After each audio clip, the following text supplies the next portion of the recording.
بعد الأداء الكبير لحمدي فتحي مع النادي الأهلي في البطولة الإفريقية والدوري المصري وبطولة السوبر المصري، أداء كبير وأكتر من رائع. ولكن دلوقتي في كلام إن النادي الأهلي نادي قطر القطري عايزه، والنادي الأهلي دلوقتي قافل خالص على اللعيبة ومش عايز أي كلام في سوق انتقالات بدري بدري والكلام من ده خالص، عشان طبعا نركز في مباراة السيمي فاينال ومباراة الفاينال إن شاء الله في البطولة الأفريقية.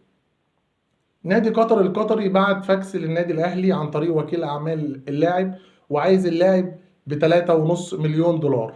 ولكن النادي الاهلي ما ردش عليه وقال طبعا احنا دلوقتي لسه في نهاية موسم، وعندنا لسه السيمي فاينال، عندنا بطولة افريقية وعندنا الدوري المصري، فمش هنفرط في اي لاعب دلوقتي، وهنأجل الكلام في الموضوع ده لحد الصيف اللي جاي.